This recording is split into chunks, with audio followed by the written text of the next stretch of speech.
अफगानिस्तान के विदेश मंत्री मोहम्मद हनीफ अतमार ने भारतीय समकक्ष एस जयशंकर से बातचीत की है।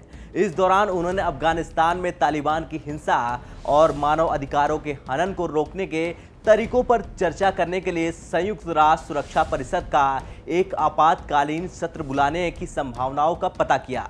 लेकिन अब सवाल ये खड़ा हो रहा है कि क्या भारत तालिबान को उसकी सही जगह दिखा पाएगा और क्या भारत की मदद से अफगानिस्तान में शांति काबिज हो पाएगी। इन सारे सवालों के जवाब हम आपको इस वीडियो में देंगे। नमस्कार, मैं हूं आयुष और आप देख रहे हैं भारत तक। दरअसल अफगान विदेश मंत्रालय ने कहा, अतमार ने अफगानिस्तान में तालिबान और विदेशी आतंकी समूहों द्वारा हिंसा में तेजी को लेकर बात की है और भारत से यूएनएससी में बैठक बुलाकर स्थिति पर चर्चा की मांग की। अफगान विदेश मंत्री ने ट्वीट कर कहा, भारतीय विदेश मंत्री एस जयशंकर के साथ अफगानिस्तान की स्थिति पर संयुक्त राष्ट्र सुरक्षा परिषद में आपात सत्र बुलाने के बारे में चर्चा की। उन्होंने कहा, संयुक्त राष्ट्र और अंतर्राष्ट्रीय समुदाय को तालिबान की हिंसा और अत्याचार से बन रही स्थिति को रोकने के लिए अहम भूमिका निभाना चाहिए।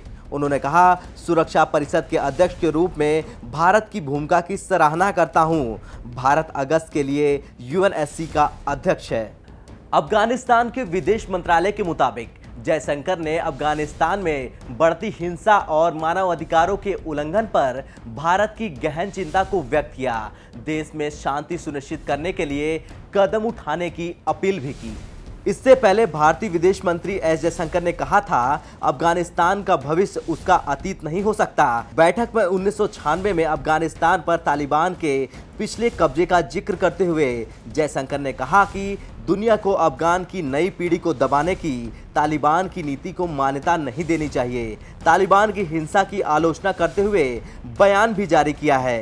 दुनिया हिंसा और बल प्रयोग के जरिए कब्जा करने के खिलाफ है। इस तरह के कदम को वैधता नहीं दी जानी चाहिए। जयशंकर ने कहा कि हिंसा के बजाय शांति वार्ता के जरिए एक स्वीकार्य समझौता होना चाहिए, जिसमें दोहा, मॉस्को और इस्तांबुल में हुए समझौते की झलक मिलती है। इससे एक राष्ट्र का गठन होगा जो लोकतांत्रिक और तटस्थ अफगानिस्तान के नागरिकों, जाति समूहों को आतंकवादी हमलों से मुक्त रहेगा। इस प्रक्रिया के जरिए एक ऐसे अफगानिस्तान का निर्माण होगा जिसके पड़ोसी मुल्कों को आतंकवाद, अलगाववाद और अतिवाद से खतरा नहीं होगा।